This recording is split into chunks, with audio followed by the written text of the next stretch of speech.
Hare Krishna, Hare Krishna, Krishna Krishna, Hare Hare, Hare Rama, Hare Rama,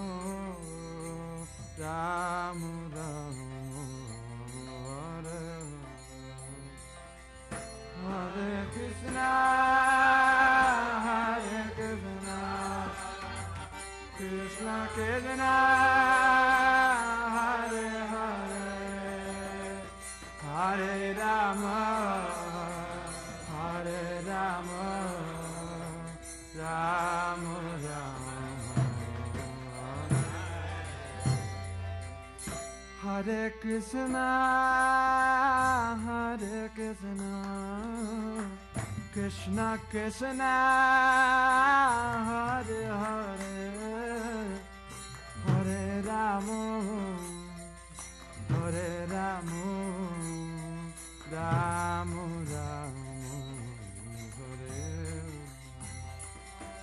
Hare Krishna, Hare Krishna, Krishna Krishna, Hare Hare, Hare Rama, Hare Rama, Rama Rama,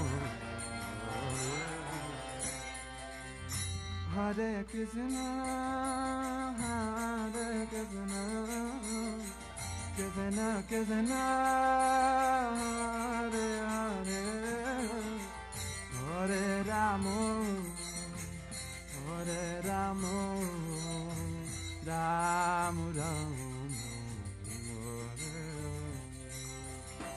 Hare Krishna, Hare Krishna, Krishna Krishna, Hare Hare, Hare Rama, Hare Rama, Rama Rama, Hare Krishna, Hare Krishna, Krishna Krishna, Hare Hare, Hare Rama, Hare Rama, Rama Rama, Hare Hare, Hare Krishna, Hare Krishna, Krishna Krishna, Hare Hare, Hare Rama, Hare Rama, Rama Rama, Hari Bol, Hare Hare, Hare Krishna, Krishna Krishna, Hare Hare, Hare Rama, Ram Ram, Hare Hare, Hare Krishna, Krishna Krishna, Hare Rama, Ram Ram, Ha. Hare Krishna, Krishna Krishna, Hare Hare, Hare Rama, Ram Ram, Hare Hare, Hare Krishna, Krishna Krishna, Hare Rama, Ram Ram, Hare Krishna, Krishna Krishna, Hare Hare, Hare Rama, Ram Ram, Hare Hare, Hare Krishna, Krishna Krishna, Hare Rama, Ram Ram, Hare Krishna, Krishna Krishna, Hare Hare, Hare Rama, Ram Ram, Hare Hare, Hare Krishna, Krishna Krishna, Hare Rama, Ram Ram, Hare Krishna, Krishna Krishna, Hare Hare, Hare Rama, Ram Ram, Hare Hare, Hare Krishna, Krishna Krishna, Hare Hare, Hare Rama, Ram Ram, Hare Krishna, Krishna Krishna, Hare Hare, Hare Rama, Ram Ram, Hare Hare, Krishna Krishna, Hare Hare, Hare Rama, Hare Krishna, Hare Krishna, Krishna Krishna, Hare Hare, Hare Rama, Rama Rama, Hare Hare, Hare Krishna, Krishna Krishna, Hare Hare, Hare Rama, Rama Rama, Hare Hare, Hare Krishna, Krishna Krishna, Hare Hare, Hare Rama, Rama Rama, Hare Hare, Hare Krishna, Krishna Krishna Krishna Hare Hare Hare Rama Rama Rama Hare Krishna Krishna Krishna Hare Hare Hare Rama Rama Rama Hare Hare Hare Krishna Krishna Krishna Hare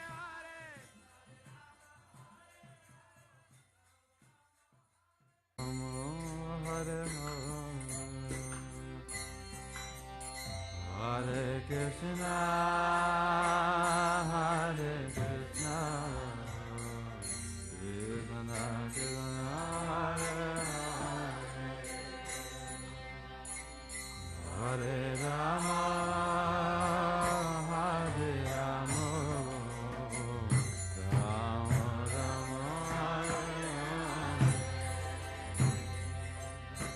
Hare Krishna Hare Krishna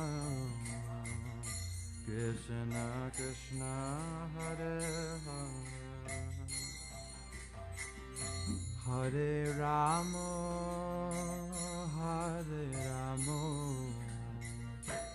Rama Rama Hare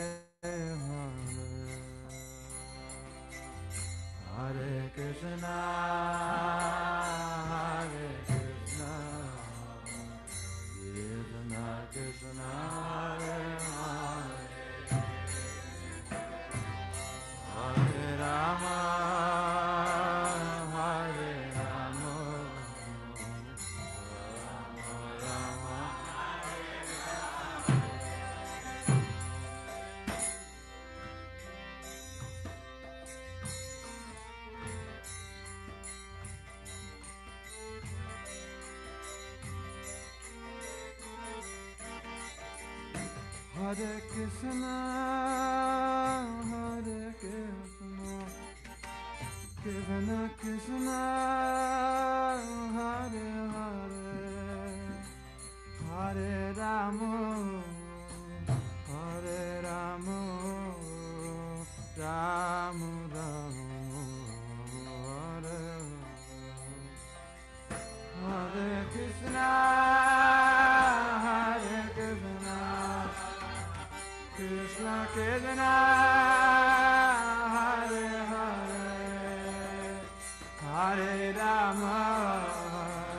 Hare Rama Rama Rama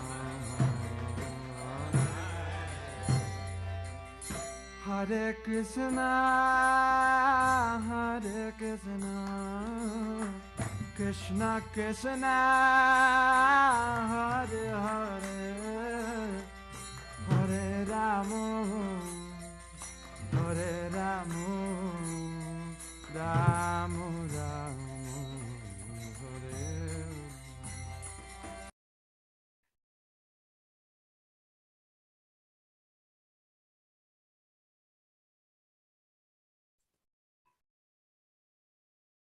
Hare Krishna Guru Maharaj, please accept my humble obeisances. All glories to Srila Prabhupada. Hare Krishna. Hare Krishna. Hare Krishna, dear devotees, please accept my humble obeisances. All glories to Srila Prabhupada. All glories to Guru Maharaj. As Guru Maharaj is continuing on Shri Chaitanya Chaitamrita, Madhya Lila, 22nd chapter, and today Guru Maharaj will continue verse 118, which is on pure devotional service and what are the different processes. Vrindavan Prabhu, every once in a while, usually every 2 weeks, we explore the topic of the holy name. And I noticed that this is the ideal day because for the next 4 days, there are holidays in glorification of great personalities. And so in line with that, we will make that the topic accordingly. So today I would like to, revive or reawaken the discussion on Hare Krishna Mahamantra. So I chose a verse from the Srimad-Bhagavatam, third canto, 33rd chapter, verse number 8.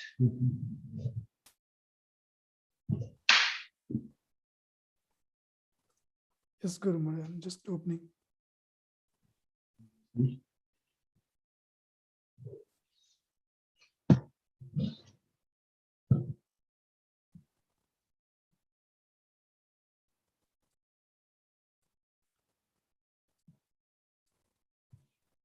Thank you, Guru Maharaj. Okay. No, this is not the verse. Maybe it's not verse number 8. Let me see.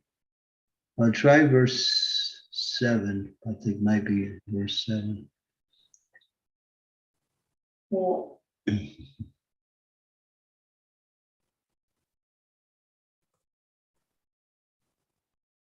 Yeah, this is the verse. Okay. Om Namo Bhagavate Vasudevaya. Om Namo Bhagavate Vasudevaya. Om Namo Bhagavate Vasudevaya. Well, this is the Activities Kapila. This is the 33rd chapter, the 3rd canto, verse number 7. Aho Bataswa Pachito Gariham Yagya Vagre Vartate Namatubhyam Tapaste Juvatu Swanur Arya Vaman Vuchur Nama Grananti. Translation. Oh, how glorious are those whose tongues are chanting your holy name. Even if born in the family of dog eaters, such persons are worshipable. Persons who chant the holy name of your lordship must have executed all kinds of austerities and fire sacrifices and achieved all the good manners of the Aryans. Be chanting the holy name of your lordship, they must have bathed at holy places of pilgrimage, studied the Vedas, and fulfilled everything required. Srila Prabhupada's purport. As stated in the previous verse, a person who once offensively chanted the holy name of God becomes immediately eligible to perform Vedic sacrifices. One should not be astonished by this statement of Srimad-Bhagavatam. One should not disbelieve or think, how by chanting the holy name of the Lord can one become a holy man to be compared to the most elevated Brahmana? To eradicate such doubt in the minds of the unbelievers, this verse affirms that the stage of chanting the holy name of the Lord is not sudden, but the chanters have already performed all kinds of Vedic rituals and sacrifices. It is not very astounding, for no one in this life can chant the holy name of the Lord unless he has passed all lower stages, such as performing the Vedic ritualistic sacrifices, studying the Vedas, and practicing good behavior like that of the Aryans. All this must have first have been done. Just as a student in a law class is to be understood have already graduated from general education, anyone who is engaged in chanting of the holy name of the Lord, Hare Krishna, Krishna Krishna, Hare Hare, Hare Rama, Rama Rama, Hare Hare, must have already passed all lower stages. It is said that those who simply chant the holy name with the tip of the tongue are glorious. One doesn't even have to chant the holy name and understand the whole procedure, namely the offenseless stage, and pure stage. If the holy name is sounded on the tongue, tip of the tongue, that is also sufficient. It is said herein that he has already passed all the examinations, not to speak of those who are chanting always 24 hours a day. It is specifically said to Byam, unto you only.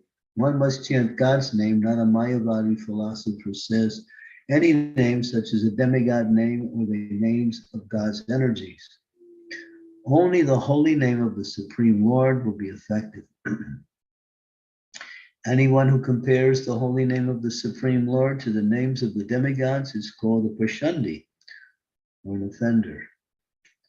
The holy name has to be chanted to please the Supreme Lord and not for any sense gratification or professional purpose. If this pure mentality is there, even though a person is born of a low family, such as a dog eater, he is so glorious that not only he has purified himself, but he is quite competent to deliver others. He is competent to speak on the importance of the transcendental name, just as Thakur Haridas did. He was apparently born in a family of Mohammedans, but because he was chanting the holy name of the Lord offensively, Lord Chaitanya empowered him to become the authority or acharya of spreading the holy name. It does not matter that he was born in a family which was not following the Vedic rules and regulations. Chaitanya Mahaprabhu and Advaita Prabhu accepted him as an authority because he was offensively chanting the name of the Lord. Authorities like Advaita Prabhu and Lord Chaitanya immediately accepted that he had already performed all kinds of austerities, studied the Vedas, and performed all sacrifices. That is automatically understood. There is a hereditary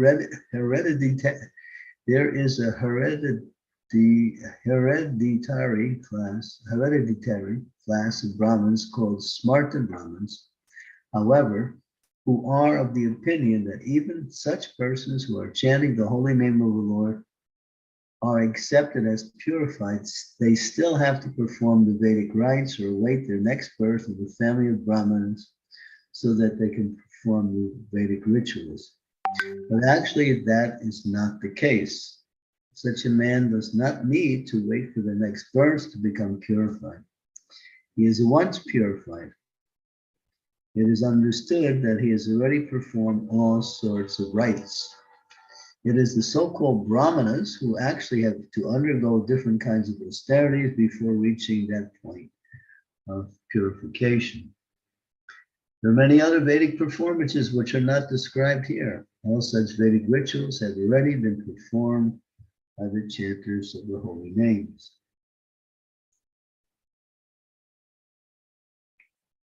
The word Juhuhu means that the chanters of the holy name have already performed all sacrifice.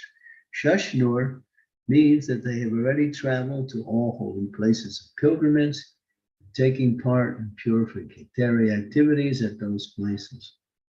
They are called Arya because they have already finished all these requirements. And therefore, they must be among the Aryans or those who have qualified themselves to become Aryans.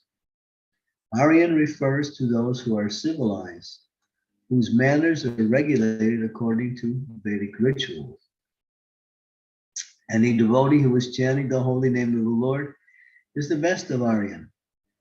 Unless one studies the Vedas, one cannot become an Aryan, but it is automatically understood that the chanters have already studied all the Vedic literatures. The specific word used here is anuchu, which means that because they have already completed all those recommended acts, they have become qualified to be spiritual masters. The word granati, which is used in this verse, means to be already established in the perfectional stage of ritualistic performances. If one is seated on the bench of a high court and is giving judgment on cases, it means that he has already passed all legal exams and is better than those who engage in the study of the law or those expecting to study law in the future. In a similar way, persons who are chanting the holy names are transcendental to those who are factually performing the Vedic rituals and those who expect to be qualified. Or in other words, those who are born in families of Brahmanas, but have not yet undergone the reformatory processes, and who therefore expect to study the Vedic rituals and perform the sacrifices in the future.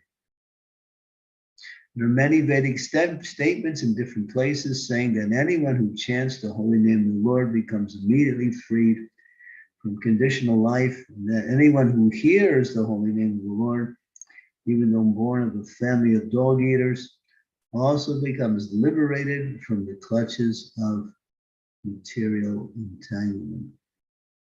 Om Gyan Timirandasya Gina Jina Salakaya Chaksun Militam Yena Tasmai Shri Gurave Namaha Nama Om Vishnu Padaya Krishna Prasaya Bhutale Srimati Bhaktivedanta Swami Iti Namine Namaste Saraswati Deve Gauravani Pracharine Nirvisesa Sunyavadi Pastyatya De Satarine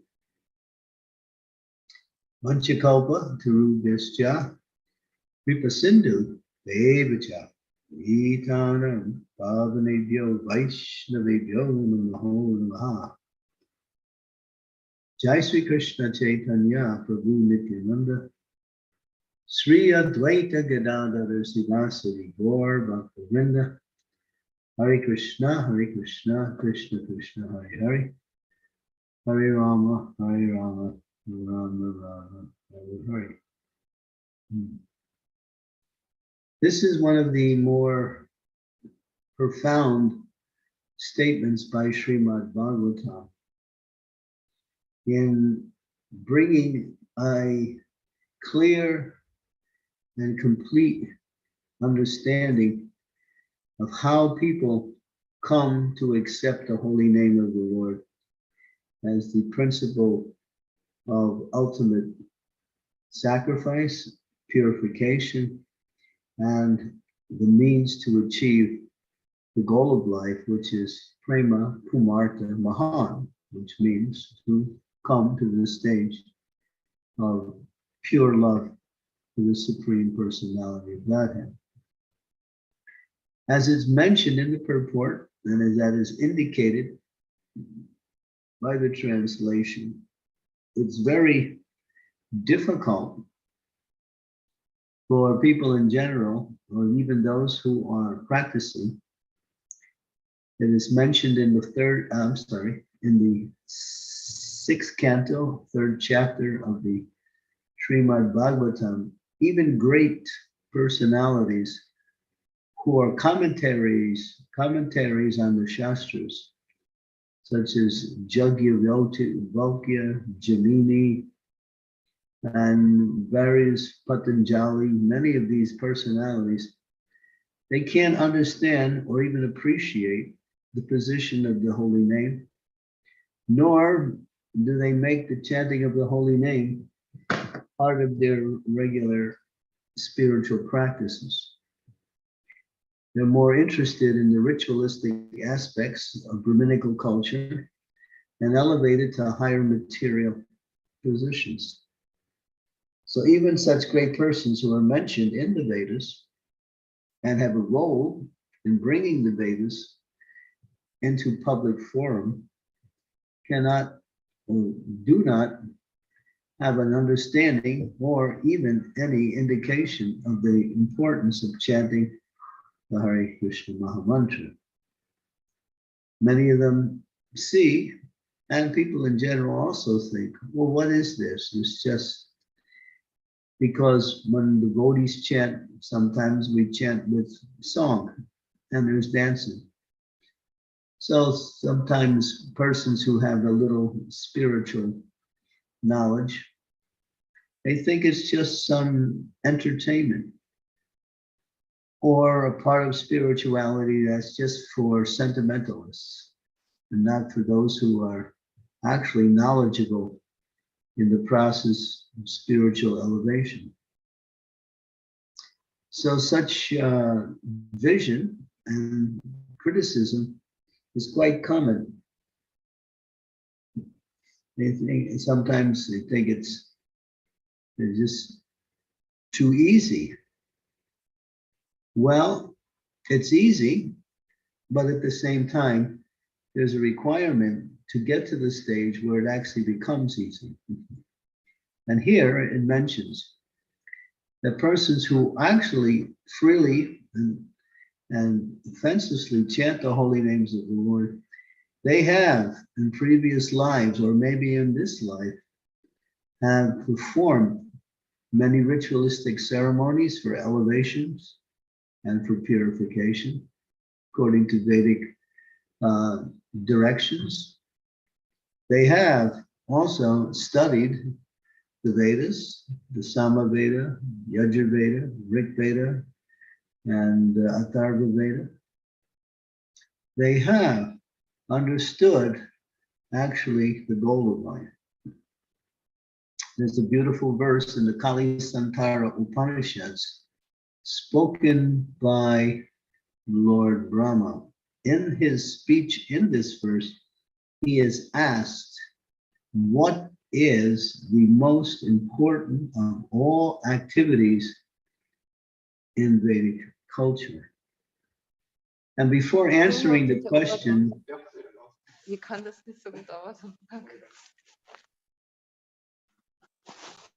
can you hear me? Yes, Guru Maharaj, sorry, there was some background noise. I have muted that. Oh, okay. Yeah, when Lord Brahma was asked, what is that activity mentioned in the Vedas that is the best of all spiritual performances? After responding to the question by eliminating some of the activities that are in the Vedas, he gets to the point and he says, Iti soda shikam nam nam, kali kamasandasanam, nata parateo payo, sarva vedashu drishyate. After searching through all Vedic literatures, one cannot find a more sublime, easy, and direct process for self-realization in this age of Kali, which he qualifies it in the age of Kali, than this chanting of these 16 names. And then the second half, he mentions the 16 names. Hare Krishna, Krishna Krishna, Hare Hare, Hare Rama, Rama Rama, Hare Hare. The Prabhupada mentions that those who are chanting the Hare Krishna Mahamantra as a regular feature of their daily spiritual practice must have already passed through all the other stages of spiritual practice. It may have happened in this life, maybe in a previous life, but it is indicated that those who come to that stage of chanting the holy names as the process of elevation, they have qualified themselves simply by previous activities. We see people come and we introduce them to the chanting of the Hare Krishna Mahamantra. And sometimes we find that they are initially interested, but they don't stay steady. They can't continue to chant, even with association. So that means that the qualification to actually understand and appreciate the glories of the holy name has not manifested in their life. And therefore, their coming to spirituality will take time. But even despite that, as this verse said, and this is the most amazing thing, even if people are born in a formed family of dog eaters, a person who is swapacha, swapacha, and swapacha is the actual Sanskrit terminology given in this particular dog eaters. There are a class of people who actually chase after and kill and eat dogs, usually in certain places in Asia, it's like this. And of course, probably has spread around also. And that is considered to be quite an abominable birth. If one is born in a family of people who eat dogs, that's a very low birth. But if somehow or other, due to previous activities, they take up the chanting of the holy names of the Lord, as it says here, these persons are worshipful. So Krishna has descended in this age as his holy name. Kali Kale Namarupa Krishna Avatar. Kali Kale, in this age of Kali, Namrup, in the form of the name Krishna Avatar, he has descended.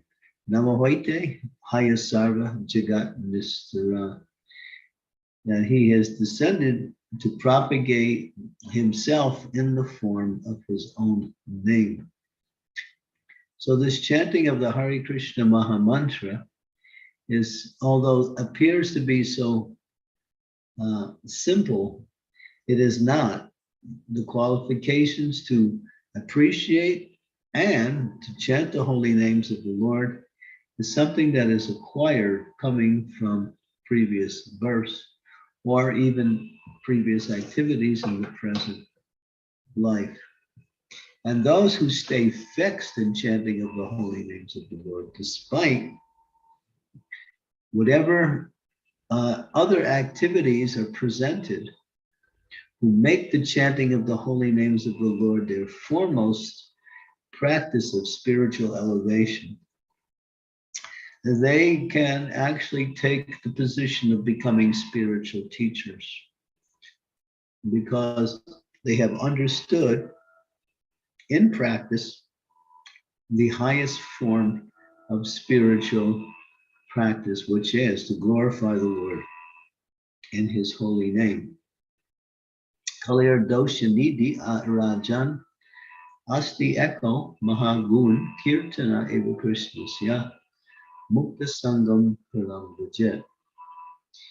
That when we talk about degradation, we think this is the age of degradation. Kali Yuga is an age where there are only problems. There are nothing good about this age. One problem after another, after another, after another. Even people who are very good people with good intentions find themselves engaged in activities that destroy their character and good qualities. This is the age of where everything just simply continues to spiral downwardly. It's the age of Kali. Kali is a personality, and his program is to introduce illicit sex, intoxication, meat eating, and gambling, and various types of pretentiousness in the name of civilized human existence.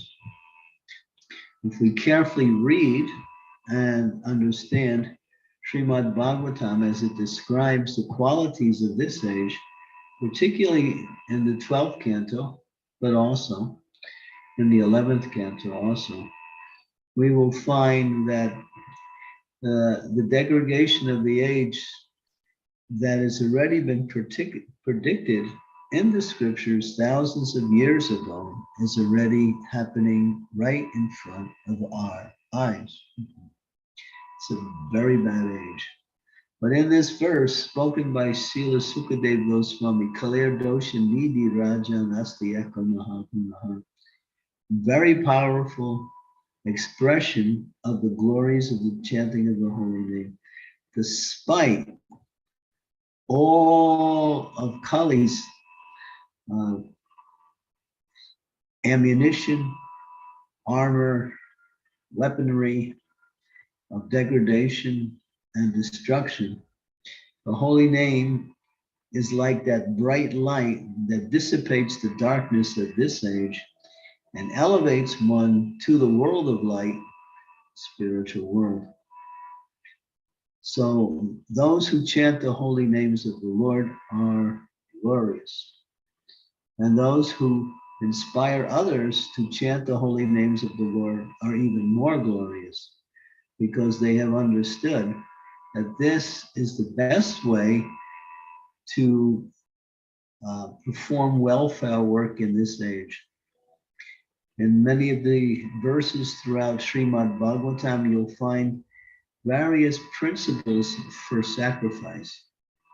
Throughout the fourth canto especially, and in other places in the seventh canto also.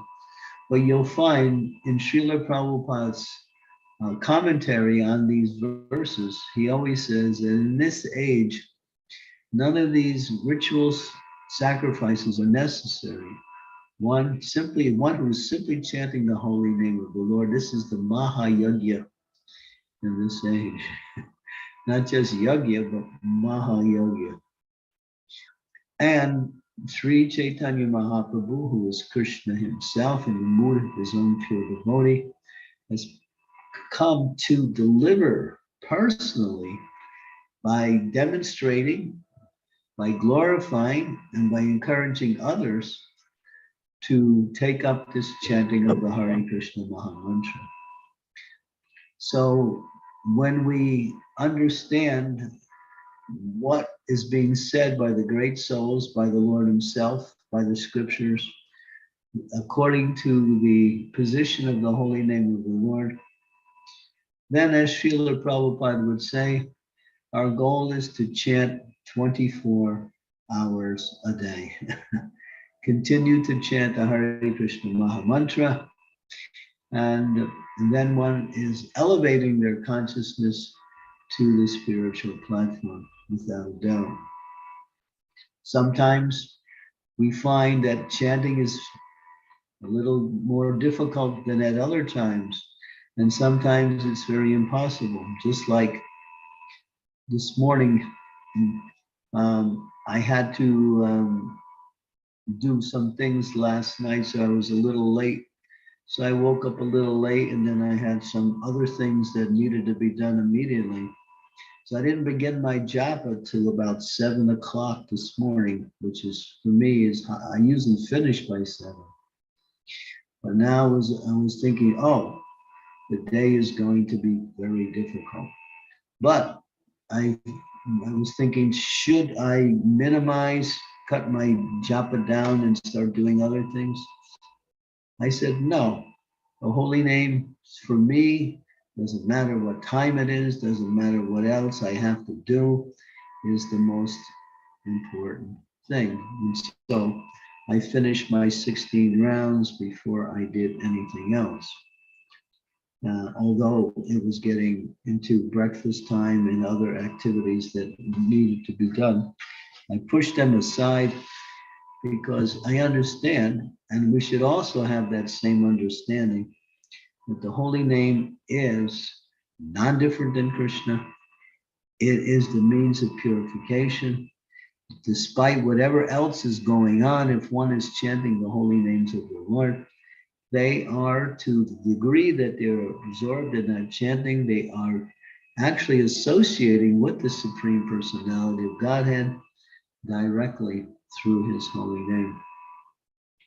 So this verse is really one of the more amazing verses in the Bhagavatam, glorifying the holy name, because it shows the qualifications of ones who are chanting, and it also shows that there is no qualifications to come to the point of chanting based on one's birth in this material world. And even we see the example is given. Srila Haridas Thakur was born in an obscure family, not even in the Vaishnava culture. He was born in an Islamic tradition, but he is known as Namacharya. Sri Chaitanya Mahaprabhu wanted to show the glories of chanting the holy names of the Lord by empowering someone who wasn't even born in a Vaishnava or any Hindu family, but was born in another tradition altogether. And by standard, he is considered to be an outcast or someone who is not qualified even to perform, the basic simple rituals mentioned in the Vedas.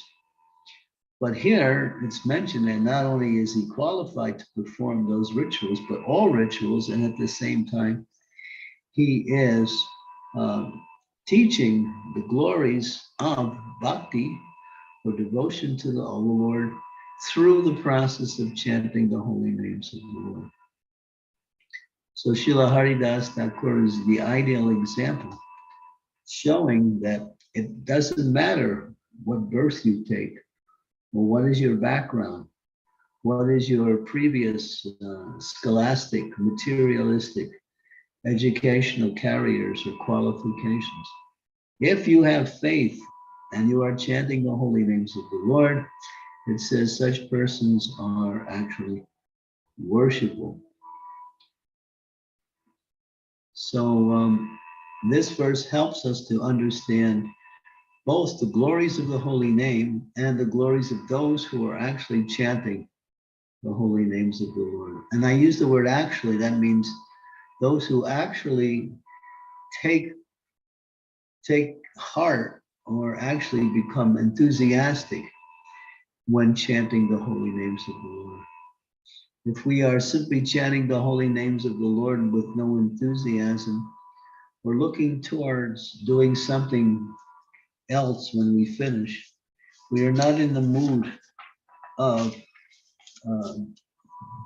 a Vaishnava. We're in the mood of someone who is more or less ritualistic.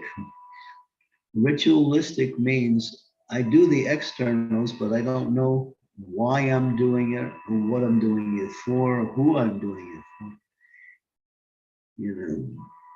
Just like sometimes we ask people who come from the Indian culture, well, why do you do what you do? Well, I grew up and my family taught me to do it. Oh, well, why did they do it? Well, they got it from their parents, who got it from their parents. Becomes traditional. Traditional becomes ritualistic when there is no understanding of the meanings behind it, or even the benefit behind it. And so, but when it comes to chanting of the holy names of the Lord, then the most important thing is that we understand that this is the Yuga Dharma. It's the means for self-realization in this age. It pleases Krishna. Anyone who is chanting the names of Krishna is pleased by that effort to glorify him. And as is mentioned here, they have achieved the purpose of all Vedic knowledge. And Srimad-Bhagavatam ends by explaining that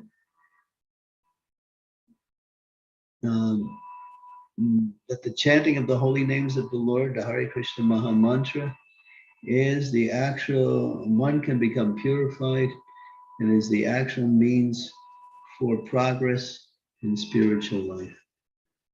So Bhagavatam, after glorifying various subject matters in relationship to the Supreme Personality of Godhead, its names, forms, qualities, and pastimes, ends itself with the glorification of Nam Sankirtan.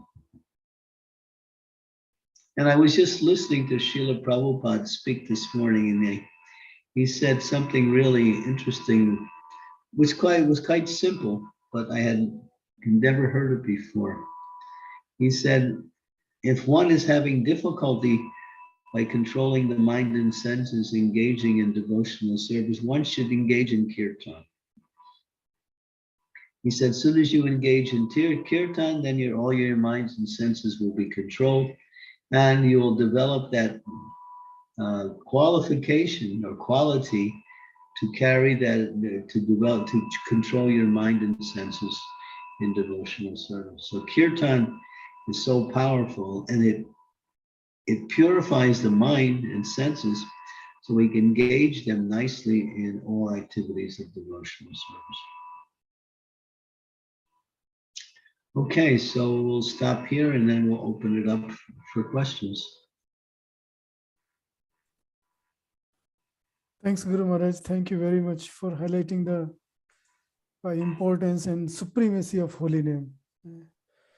And Hare Krishna, dear devotees, request everyone, if you have any questions, comment or realizations, please unmute yourself and also switch on your video so can have direct interactions with Guru Maharaj.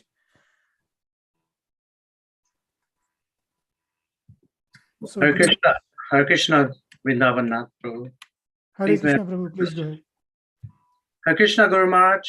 It's Shamlal Prabhu. Please accept my humble obeisances. All glories to Srila Prabhupada. Thank you. Yes. You're going to laugh at this, Guru Maharaj. I'm having technology problems, so I can't get my camera working. So apologies for not being with you on video. Okay, do you have a question? I do. It's regarding this verse and the last line of the verse, the Brahmana Chur Nama Garanti Yete, where it says that to be chanting the holy name of your Lordship, they must have bathed at holy places of pilgrimage, studied the Vedas, and fulfilled everything required. So clarity is what I'm seeking here, Guru Maharaj. If you say in our Bhakti Sangha groups, often we get neophyte devotees and we are very focused at pushing them into chanting straight away. They may not be reading the books, literature, and so on, but somehow we seem to have this idea that you must start chanting, even if it's one round straight away.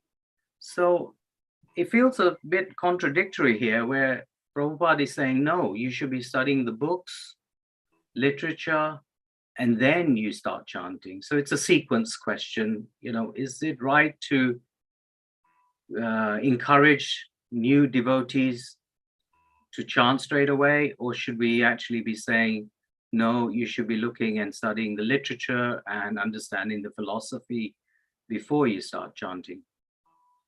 Well, we usually present these as a package in our process of presenting Krishna consciousness to new people. But we do emphasize the importance of reading and studying and hearing the scriptures. That's why Srila Prabhupada very rigidly established the day-to-day routine within the temples. Bhagavatam class in the morning, Bhagavad Gita class in the evening. And of course, he also recommended classes throughout the day, but these two he established very strongly. I think our activities in devotional service centered around kirtan, because Lord Chaitanya's movement is kirtan. It's mentioned Krishna Varnam, Tusa Krishna, Sangopanga Saparshadam, Yagyai, Sankirtanai, Prayai, Yajantihi Sumeda Saha. The Lord Chaitanya came to inaugurate the transcendental chanting in the holy name of the Lord in the form of kirtan. And that is mentioned as the topmost expression of activities. So we can introduce people to the chanting of the holy names, but if we don't simultaneously encourage them to learn the philosophy through attending classes, through individual reading and studying, then they will not be able to stay steady in chanting of the holy names of the Lord. And once you have a foundation in the spiritual subject matters that center around the practice of bhakti yoga, then you are more inclined and more, you have more of an attraction for the glories of chanting Hare Krishna Mahamantra. And of course, in all of our worship services, we always include Mangalarti, Tulsi Arti, Guru Puja, Gaur Arti in the evening. We always include the chanting of the Hare Krishna Mahamantra. But if we give people just the Mahamantra and do not encourage them to understand the principle, just like Srila Prabhupada did say something, he said, if you're simply chanting Hare Krishna and you're not following or not engaging, that's a better word, not engaging in the activities of devotional service as given by the acharyas and the present spiritual master, he compared it to cooking with smoke, which means that if you want to cook your food, you need fire. And if you try to cook your food with smoke, as Prabhupada uses a little joking, he said, it'll take you 300 years to cook breakfast. So in the same way, if we're not engaged in hearing the philosophical teachings that center around the glories of Bhakti Yoga, which centers around chanting Hare Krishna Mahamantra, people will not develop a taste for it, nor will they stay steady unless, and I make emphasis on that word, they've done it in previous lives. And that you can't tell because some people will gravitate quickly towards chanting it and others will find it very difficult or not even at all attractive.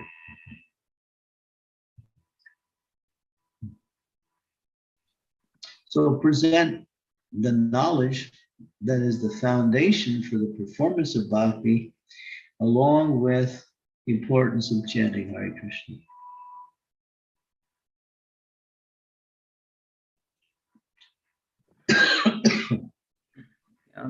Thank you for that clarification, Guru Maharaj. I think you're right. Also understanding the nature of the person, the potential devotee, I think is also important. You're right. We don't know them. Well, you can see, as you see how people are receptive to what is being offered, some are more receptive and some are less, and some are not receptive at all and just come out of curiosity and then leave. Yeah. But just like in your school of bhakti, how many classes do you, how many different topics or different categories of topics do you have? You have many, and the holy name is just one of them. Yes, yes, exactly. And different people are attracted by different types of philosophy, different angles of philosophy, for sure. Yeah, and there's where we can get a broader audience. But Kali Yuga is quite, debilitates good qualities in people. So from that point of view, sometimes we find people can understand our philosophy and find it more easier and natural just to chant. But they won't stay steady unless they have a foundation in the tattva of the holy name. And not simply chant, but they need to understand the principles that govern the chanting of the holy name.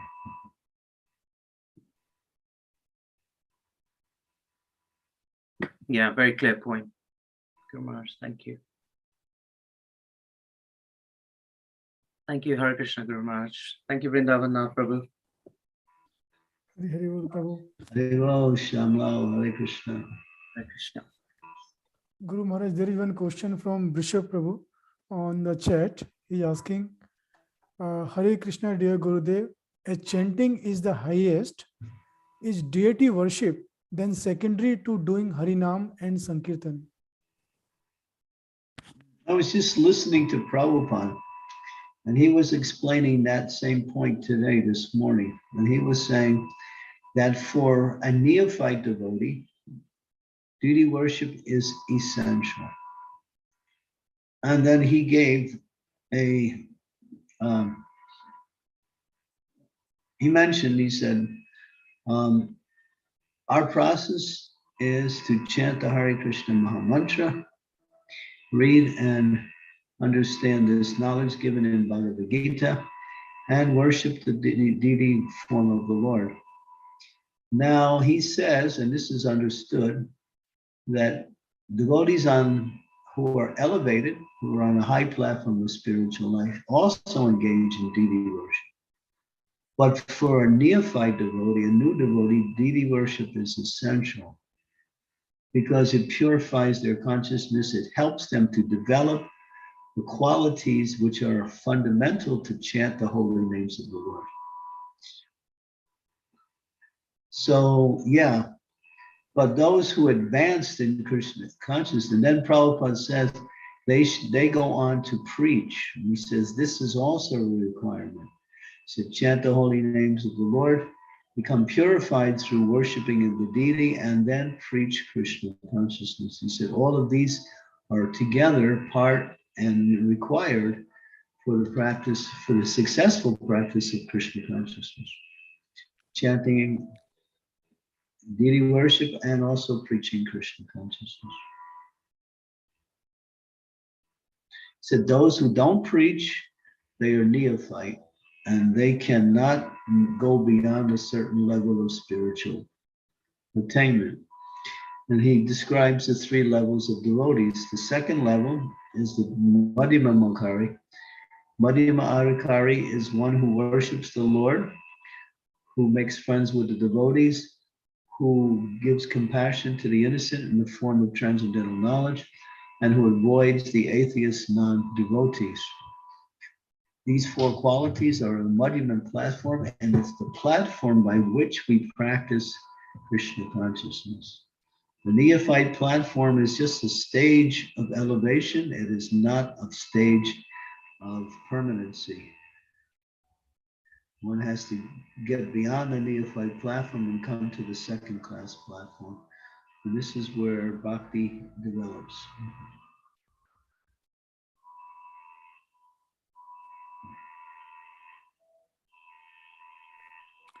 Right. Thank you very much, Maharaj.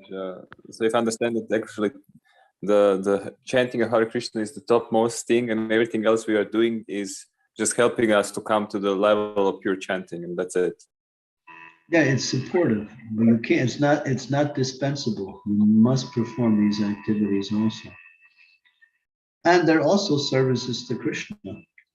And there's devotees who develop an attachment to serve the Lord in different ways.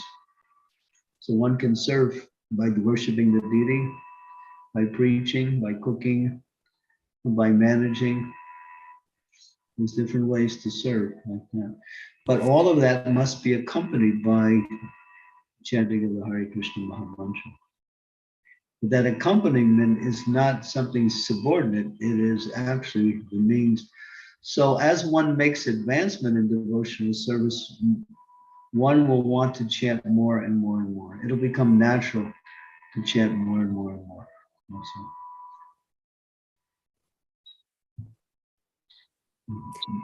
Right.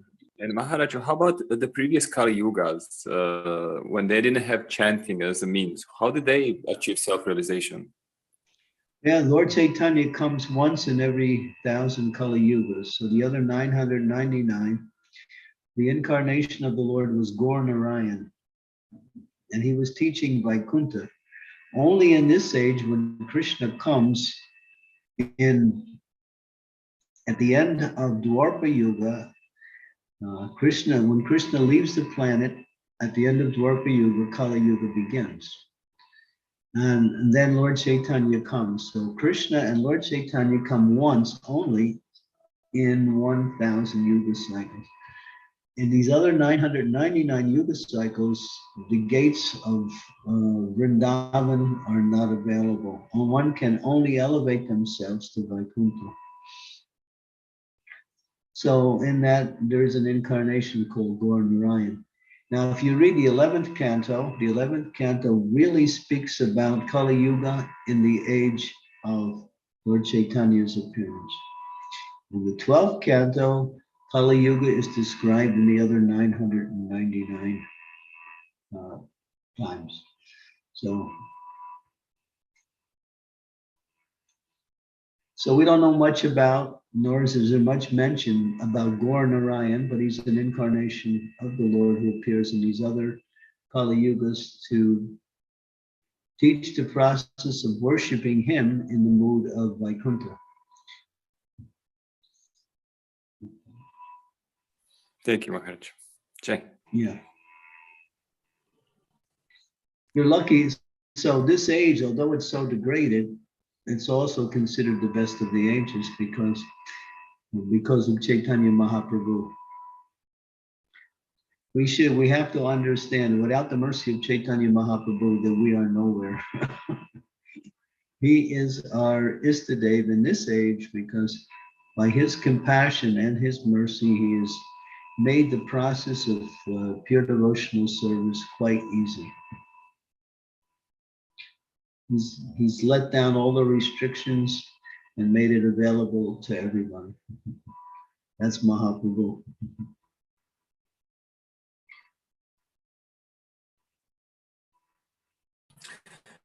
No time to lose. Losing of time is more detrimental than wasting of money.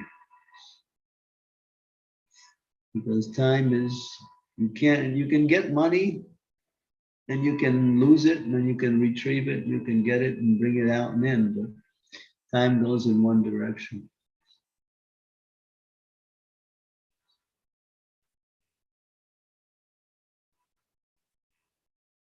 So the devotee always thinks, how am I using my time?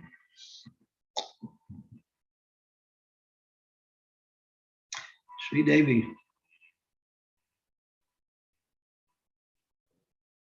Thank you, dear Guru Maharaj, for again speaking on the importance of the Lord's holy name.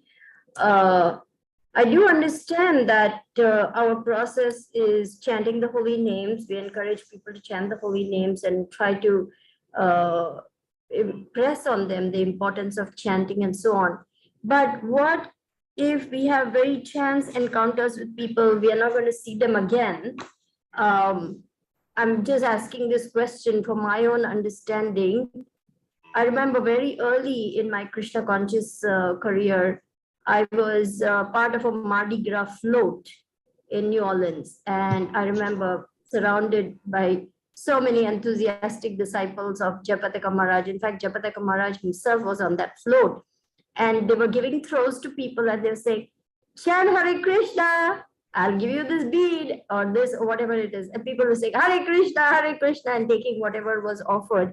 And so from that, I understood that if somehow or the other, we get people to just say Hare Krishna, that's a big deal. That was my understanding. And so every opportunity I got thereafter to somehow or the other, whenever I meet people in the shopping areas or driving, whatever it is, just trying to get them to either hear the word Krishna or say the word Krishna or even give them a mantra card. I don't know, is that something that would give them a step up in devotional life? It's a planting a very powerful seed, and that will lead them to meeting a devotee again, and very good chance getting a book or maybe going to a temple, attending a program. All of that is pious activity, which will lead to further devotional opportunities. Okay. Thank you. And once they get more connected with devotional service, then they'll be able to chant more regularly. So even And if they just hear, or even if they just say the word Hare Krishna, that is also beneficial for them. right, that's, yeah. Very, because it's non-different in Krishna. Thank you so much. Shamlal.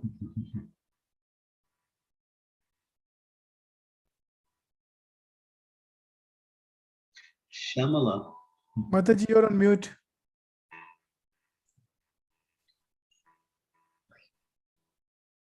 Can you hear me now? Yes, Mataji, but can't see now. My obeisances, Maharaj, pranams, please accept my humble obeisances. All glories to Sri Prabhupada, all glories to Sambhava Vaishnavas. My question is regarding the holy name. So we understand that once we get the holy name from the Guru, it carries potency. So can you explain the difference chanting before we get the mantra from the Guru? Is it the consciousness that's shared with us?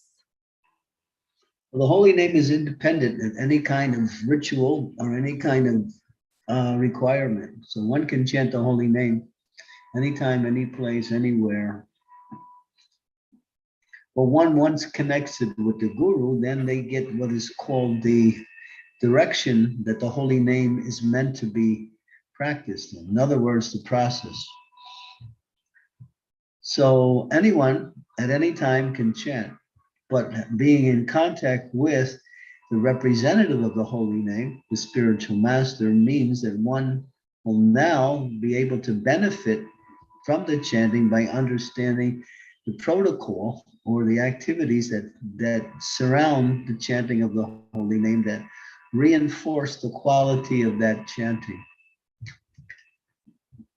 So once it's inaugurated by the pure devotee, there is much more benefit coming, not from the holy name, but by the presence of the representative of the holy name. The holy name is independent.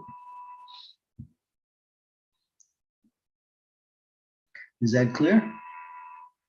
Or does that sound a little confusing? Still a little confusing. I'm thinking when we're chanting, the consciousness is different once it's given by the Guru, right? Because when we chant before we get you have more faith, and you're getting connected with the representative of Krishna, who is giving you Krishna in the form of the holy name. But if you come in contact with that same holy name without the Guru, there's no difference. I mean, you can go to school and work under the guidance of a teacher and learn the lessons. You can stay home without a teacher and study on your own. The lessons are the same. One is giving you the lessons and the way to learn the lessons. The other situation is you're on your own trying to learn those same lessons. That's all. But the name is the same, just like the knowledge you read at home or you get in school is the same.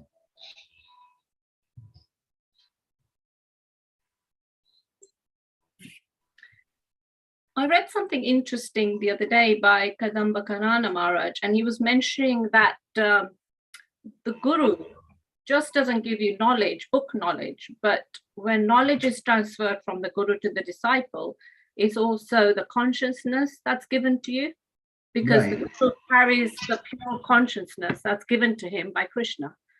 And therefore, that consciousness is then given to you. Yeah. It's the purity that's coming through with the words and not just the words itself.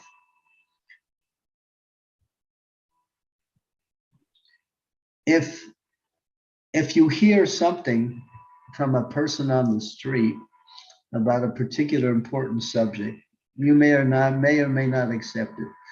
But if you hear it from the authority who knows what they're talking about and is authorized to speak on it, then immediately you can accept it. And the potency coming from those who are authoritative or qualified to speak will be transmitted along with the words that they speak.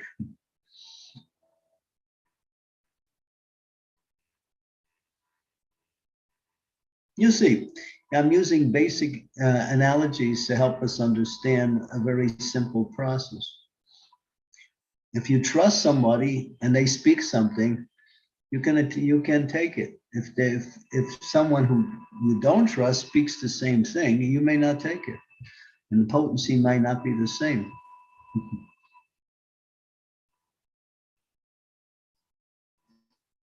And those who are practicing it, they have that potency comes to their consciousness through their words.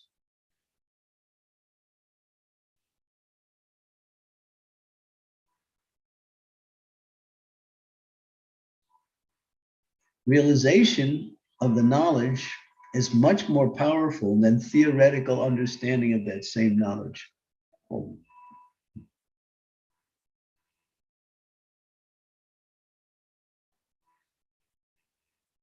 Much more transformable. Is that clear? Yes, Guru Maharaj. I think what I understand is it's enough to read, but I think you need to associate with senior disciples. Yeah, their consciousness, somebody who's Krishna conscious can give you Krishna consciousness. Mm.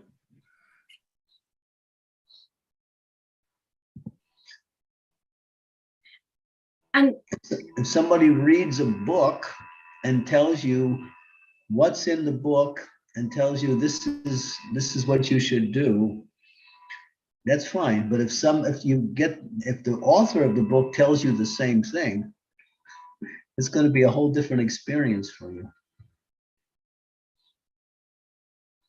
Because he's speaking from realization. The other person is speaking from theory or idea. That's the consciousness, the qualitative consciousness that is the deciding factor. Pure sound coming from pure sources, as opposed to pure sound coming from less pure sources.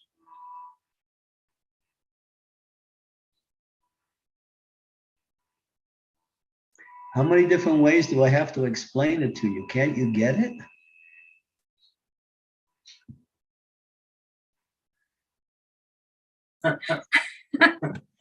Is that perfect? Guru Maharaj, I think you'll have to try again and again with me. Thank you, Guru Maharaj. It's Yes. so difficult to understand. It's obvious. It's not difficult to understand. In theory, it makes sense. It really does. But the practical aspect of it, it's sometimes difficult because sometimes you don't see this consciousness. It's something that's happening, right? It's not a tangible thing. It's an experience. Right. That's what I meant. Yeah. So if you hear from the right source and you hear the right information from the right source, you can actually get a realization of what is being said.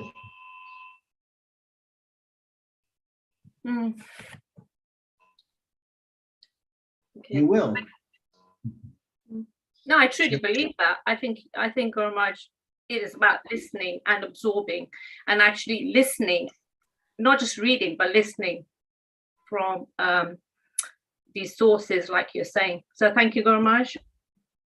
Well, just like when we give a lecture, we refer to the knowledge we are speaking, to the Shastras, to the Gurus, to show that what we're saying is not just what we're saying, but it's coming from God, it's coming from the spiritual teachers.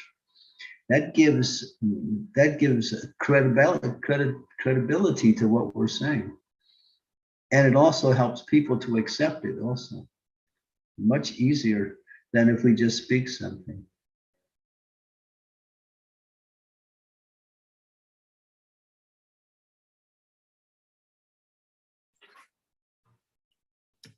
Thank you very much. Okay, thank you. Give up yet.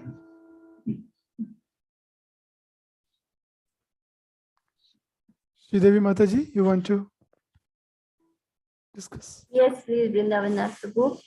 Guru Maharaj, Shamla's question is really provoking a lot of thought in me about the source of hearing mantras, because Srila Prabhupada describes that milk touched by the lips of a serpent become poisonous, and so therefore we should not hear from the lips of a non-devotee.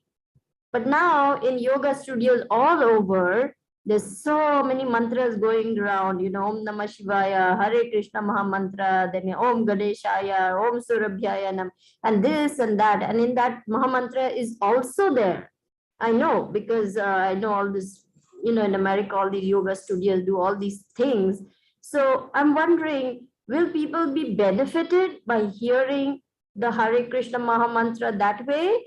Or because those people are non-devotees doing all kinds of things, you know, I practice yoga, I also take marijuana, I want to have a higher realization. What happens to those people who are getting the Maha Mantra that way?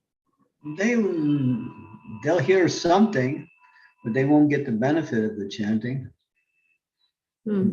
Because the process has to be given by one who is practicing it.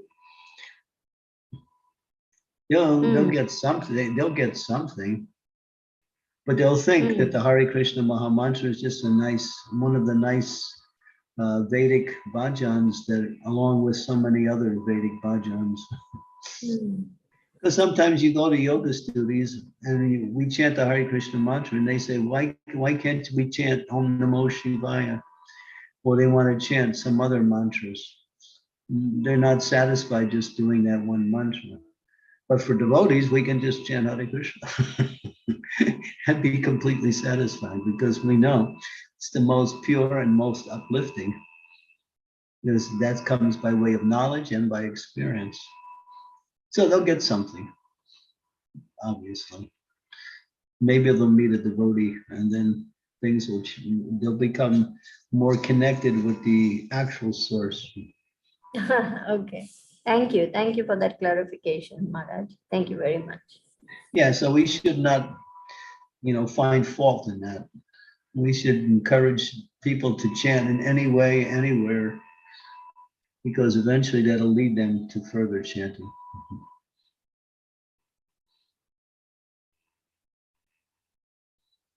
So just as a follow-up, if I may, then I've come across people, when I was out and about in New Orleans preaching and giving books and giving the mantra card. Oh yeah, I chant, this mantra. And I said, well, you can chant this too. Chant this mantra too. It's very, very powerful. In fact, it's the Maha Mantra. It's the greatest of all mantras. So can we say that, instead of dissuading them from chanting that other mantra, saying, you add this also. Yeah. And we can do like that, right? Yeah, that's the way you do it. Because otherwise they'll think you're just trying to present your own ideas. Okay. But if you just give them the Maha Mantra and let them chant whatever they're chanting, then that chanting of the Maha Mantra will also help them understand more about spiritual life. Okay. Thank you. Thank you so much, Guru Maharaj. All these are finer points and, finer aspects. So I'm so thankful to you for clarifying at so many levels. This is really, really beneficial. Thank you so much. Thank you. All glories to the holy name. All glories to Srila Prabhupada, who's giving us the mercy of the holy name and explaining it in such a way that we can really appreciate what we have been given and take advantage of it at the same time. Okay, I do have an appointment coming up in 1 minute, so I do have to depart. But thank you all. And tomorrow is the appearance day of Sri Advaita Acharya. So at the same time, at UK time, 12 noon, we'll convene and focus on the glories of Sri Advaita Acharya, Sri Krishna Chaitanya, Prabhu Nityananda, Sri Advaita, Gadadhara Sivasari Gaura Bhaktivinoda. He is one of the Panchatattva, and he is also the Supreme Personality of Godhead. So, glorious day tomorrow, and that'll be tomorrow's discussion. So thank you very much. All glories to Srila Prabhupada. All glories to the Assembly of Devotees. Thank you, Guru Maharaj. Thank you very much.